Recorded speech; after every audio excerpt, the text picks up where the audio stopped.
श्री स्वामी समर्थ. उद्या वैशाख पौर्णिमेला सकाळीच घरात आणा या झाडाचे एक पान. शत्रू नमन करतील, लोटांगण घालतील, मुलांची पतीची जोरदार प्रगती होईल. नमस्कार सख्यांनो आणि माझ्या सर्व प्रेमळ मित्रमैत्रिणींनो.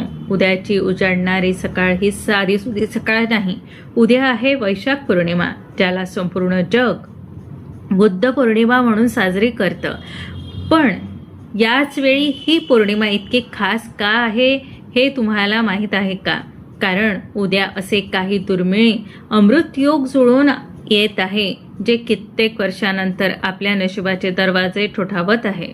आतापर्यंत तुम्ही प्रत्येक पौर्णिमेला पिंपळाची पूजा केली असेल, तुळशीची प्रभावी उपाय केले असतील किंवा उंबराच्या झाडाचे तोडगे केले असतील. हे सगळे उपाय आपल्या जागी श्रेष्ठ आहेत.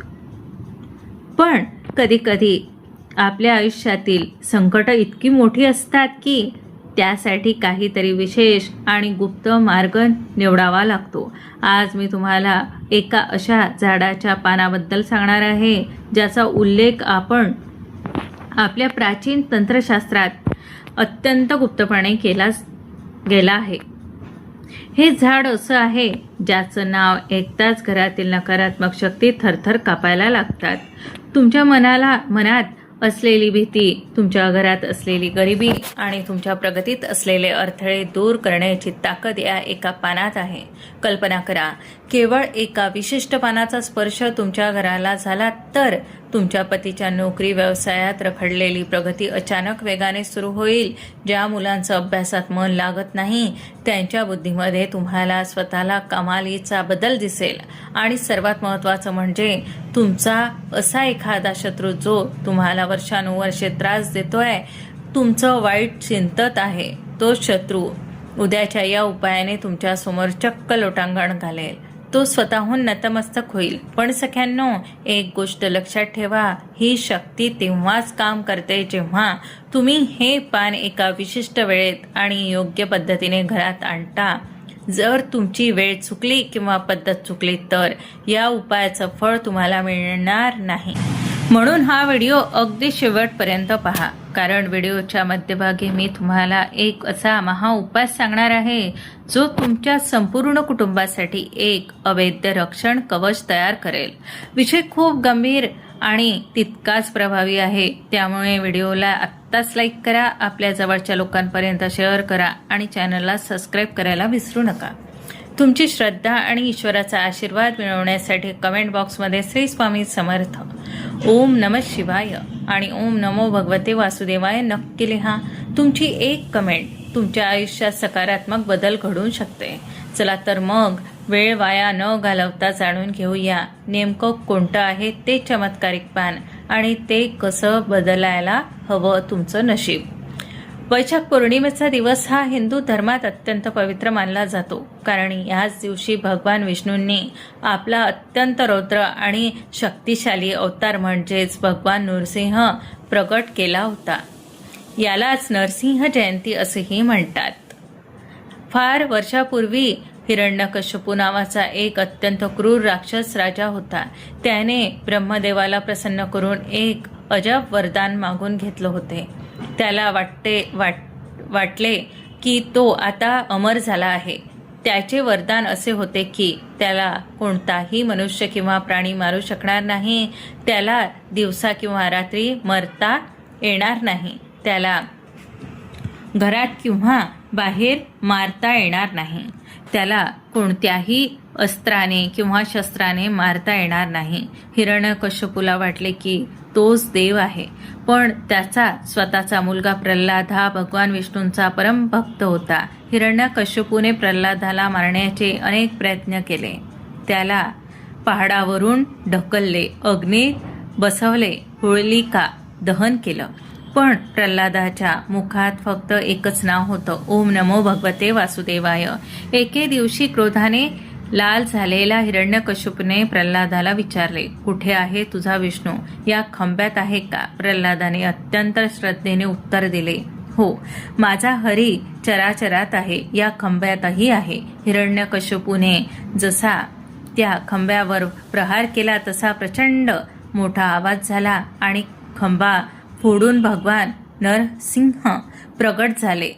त्यांचे शरीर अर्धे सिंहाचे आणि अर्धे मानवाचे होते, जेणेकरून वरदान भंग होऊ नये म्हणून. भगवान नरसिंहांनी हिरण्यकश्यपूला उचलले आणि बरोबर घराच्या उंबरठ्यावर, जो घराचा आतही नव्हता किंवा बाहेरही नव्हता, नेले.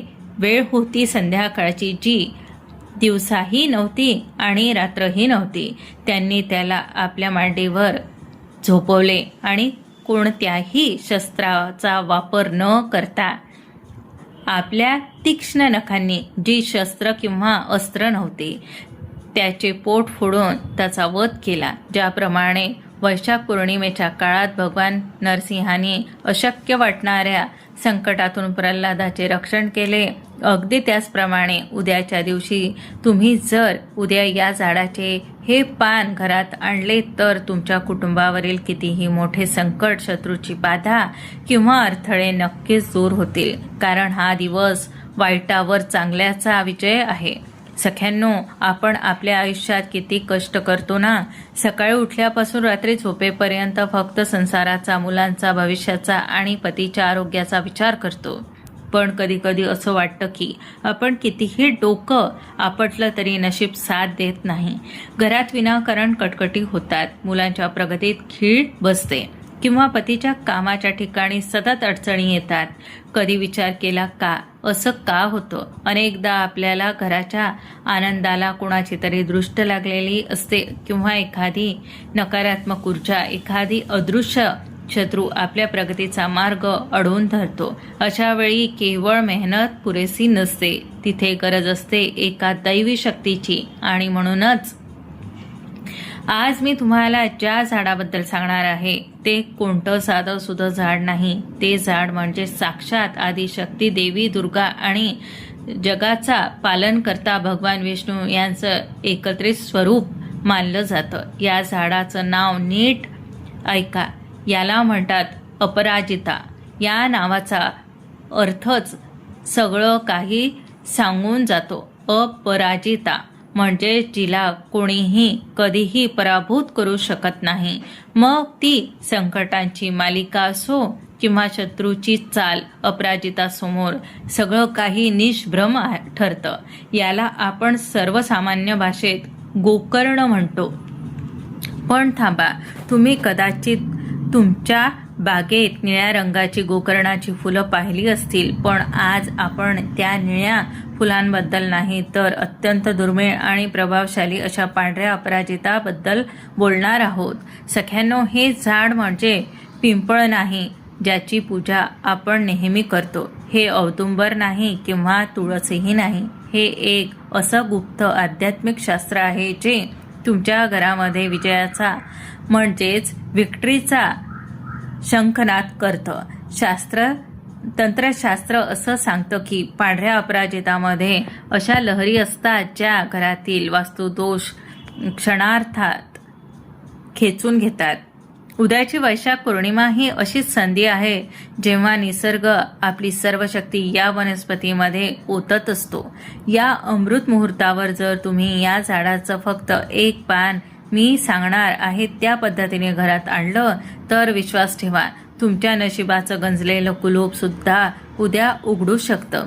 पण हे पान साधं पान राहणार नाही, ते तुमच्या कुटुंबासाठी एक सुरक्षा कवच बनणार आहे. कसं सांगते ऐका. ते आपण पुढे पाहणारच आहोत. पण त्याआधी मनापासून सांगा, तुम्हाला तुमच्या आयुष्यात असाच एखादा अडथळा जाणवतो का? कमेंटमध्ये तुमची समस्या किंवा ओम नमो भगवते वासुदेवाय नक्की लिहा, जेणेकरून या पौर्णिमेचा आशीर्वाद तुम्हाला मिळेल. काय लागेल साहित्य ऐका सांगते. हा उपाय करण्यासाठी तुम्हाला फार मोठ्या खर्चाची गरज नाही, पण साहित्याची शुद्धता महत्वाची आहे. अपराजिता, पांढरा गोकर्ण, झाडाचे एक अखंड पान. लक्षात ठेवा, पान कुठेही फाटलेलं नसावं किंवा त्यावर डाग नसावेत. ते पूर्णपणे अखंड हवं. शुद्ध केसर किंवा अष्टगंध. केसर हे भगवान विष्णूंना अत्यंत प्रिय आहे आणि अष्टगंध घरामध्ये लक्ष्मीचा वास स्थिर होतो. एक लाल रंगाचे रेशमी कपड्याचा तुकडा. लाल रंग हा विजयाचं आणि शक्तीचं प्रतीक आहे. रेशमी कापड ऊर्जा टिकवून धरतं. गंगाजल आणि तांब्याचा पेल्यातील शुद्ध पाणी. अशुद्धता दूर करण्यासाठी अतिशय महत्त्वाचा नियम. पान तोडण्याची पद्धत सांगते, ऐका. आता सगळ्यात महत्त्वाची गोष्ट, अनेक जण ही चूक करतात की मग म्हणतात, ताई उपाय लागू पडला नाही. झाड ही जिवंत देवता आहे. उद्या सकाळी जेव्हा तुम्ही त्या झाडापाशी जाल तेव्हा रिकाम्या हाताने जाऊ नका. सोबत थोडं पाणी घेऊन जा. पान तोडण्यापूर्वी त्या झाडाला पाणी अर्पण करा. दोन्ही हात जोडा आणि मनापासून प्रार्थना करा, हे दिव्य औषधी वनस्पती, हे अपराजिते, मी माझ्या पतीच्या प्रगतीसाठी, माझ्या मुलांच्या उज्ज्वल भविष्यासाठी आणि माझ्या घराच्या संरक्षणासाठी तुझे एक पान घेण्याची परवानगी मागत आहे. कृपया तुझ्यातील दैवी शक्ती या पानात जागृत कर आणि मला आशीर्वाद दे. सख्यांनो, जेव्हा तुम्ही अशी विनंती करून आणि माफी मागून पान तोडता तेव्हा त्या झाडाचा आत्मा तुम्हाला आशीर्वाद देतो. राग किंवा घाईघाईने तोडलेलं पान फक्त एक कचरा असतं, पण आशीर्वादाने तोडलेलं पान हे साक्षात सिद्ध कवच असतं. हे पान तोडताना तुमचं तोंड उत्तर किंवा पूर्व दिशेला असावं, हे लक्षात ठेवा. हा छोटासा बदल तुमच्या उपायाची शक्ती 10 पटीने वाढवेल. आता हे पान घरात आणल्यावर त्यावर काय लिहायचं आणि कुठे ठेवायचं जेणेकरून शत्रू लोटांगण घाले, हे मी तुम्हाला पुढच्या 2 मिनिटात सांगणार आहे. त्याआधी जर तुम्ही अजूनही ओम नमो भगवते वासुदेवाय कमेंट केली नसेल तर लगेच करा. तुमच्या एका कमेंटमध्ये किती ताकद आहे हे तुम्हाला उद्या कळेल. आता मुख्य कृतीकडे वळूया. हे पान घरी आल्यानंतर ते गंगाजलाने स्वच्छ धुवा, पतीच्या प्रगतीसाठी. जर तुमच्या पतीचे काम नीट चालत नसेल किंवा प्रगतीत थांबली असेल तर या पानाच्या मध्यभागी अष्टगंधाने श्री लिहा. हे पान तुमच्या घरातील देवघरात भगवान विष्णूच्या चरणाशी किंवा लक्ष्मी मातेच्या मूर्तीसमोर ठेवा. प्रार्थना करा की त्यांच्या मार्गातील सर्व अडथळे दूर व्हावेत. पौर्णिमा संपल्यानंतर हे पान पतीच्या पाकिटात किंवा ऑफिसच्या डायरीत ठेवा. तुम्ही स्वतः बदल पाहाल. मुलांच्या उज्ज्वल भविष्यासाठी मुलांच्या अभ्यासाच्या खोलीत किंवा त्यांच्या पुस्तकात या झाडाचे एक पान ठेवल्याने त्यांची एकाग्रता वाढते. पांढरी अपराजिता बुद्धीची देवता सरस्वतीला अत्यंत प्रिय आहे. शत्रुबाधा दूर करण्यासाठी जर तुम्हाला कोणी विनाकारण त्रास देत असेल तर हे पान लाल कपड्यात बांधून तुमच्या मुख्य दरवाजाच्या आतल्या बाजूला लटकवा. यामुळे बाहेरून येणारी कोणतीही वाईट नजर किंवा शत्रूची चाल तुमच्या उंबरठ्याच्या आत प्रवेश करू शकणार नाही. ज्याला तुम्ही शत्रू समजता त्याबद्दल मनात कोणताही द्वेष न ठेवता केवळ स्वतःच्या रक्षणाची प्रार्थना करा. तो शत्रू आपोआप शांत होईल. सख्यांनो, आता वेळ आली आहे त्या महाउपायाची, ज्याबद्दल मी व्हिडिओच्या सुरुवातीला बोलले होते. हा उपाय म्हणजे तुमच्या आयुष्यातील दारिद्र्य आणि संकटांचा अंतिम प्रहार आहे. वैशाख पौर्णिमेच्या रात्रीचा दिव्य प्रयोग सांगते, ऐका. उद्या रात्री जेव्हा चंद्र पूर्ण आकाशात चमकत असेल तेव्हा एक छोटीशी पण अत्यंत शक्तिशाली सेवा तुम्हाला करायची आहे. जर तुमच्या घरी किंवा आसपास अपराजिता गोकर्ण झाड असेल तर त्या झाडाच्या मुळाशी शुद्ध गाईच्या तुपाचा एक दिवा लावा. शास्त्रात असं म्हटलं आहे की वैशाख पौर्णिमेच्या धवल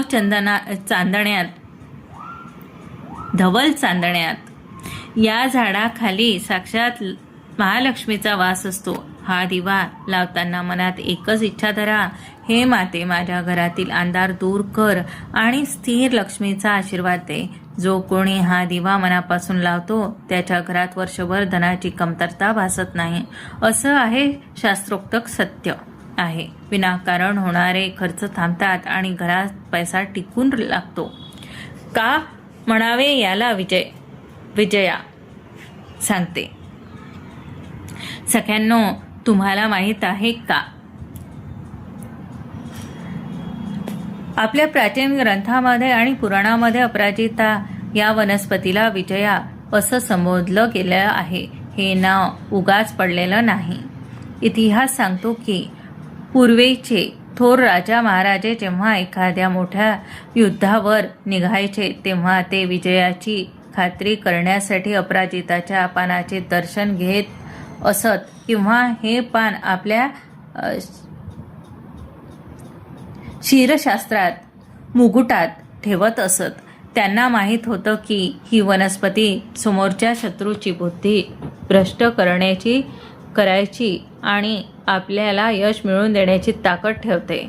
आजच्या काळात आपल्याला कोणतं युद्ध लढायचं आहे, आपल्याला सीमांवर जाऊन तलवार चालवायची नाही, पण आपल्या संसाराचं हे जे रोजचं युद्ध आहे, गरिबीशी असलेलं युद्ध, मुलांच्या भविष्यासाठी धडपड, पतीच्या नोकरीतील स्पर्धा आणि आपल्या प्रगतीवर जळणाऱ्या शत्रूंशी असलेली युद्ध, या युद्धासाठी सुद्धा आपल्याला विजया म्हणजेच अपराजिताच्या आशीर्वादाची गरज आहे.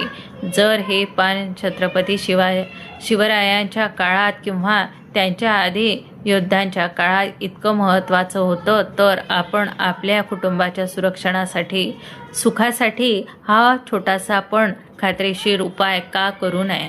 लक्षात ठेवा, हे पान म्हणजे केवळ वनस्पतीचा भाग नाही, तर तो ईश्वराने दिलेला विजयाचा आशीर्वाद आहे. उद्याची पौर्णिमा ही संधी गमावू नका. स्वतःवर आणि त्या परमेश्वरावर विश्वास ठेवा. आता हा उपाय केल्यानंतर शेवटची आणि सर्वात महत्त्वाची गोष्ट काय करायची आहे मी तुम्हाला सांगणार आहे. त्याआधी जर तुम्हाला हा ऐतिहासिक संदर्भ आवडला असेल तर कमेंटमध्ये जय महालक्ष्मी लिहायला विसरू नका. तर सख्यांनो, हा होता उद्याच्या वैशाख पौर्णिमेचा अत्यंत प्रभावी आणि वेगळा उपाय. पिंपळ आणि तुळशीचे उपाय आपण नेहमीच करतो, पण एका निसर्गाच्या या अपराजिता रूपावर विश्वास ठेवून पहा.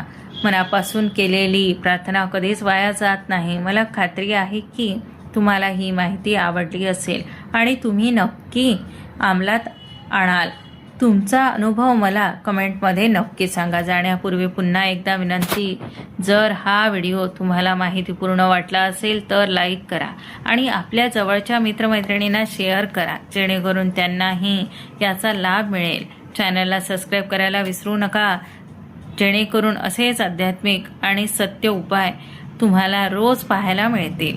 कमेंट बॉक्समध्ये श्री स्वामी समर्थ, ओम नमः शिवाय, ओम नमो भगवते वासुदेवाय लिहायला विसरू नका.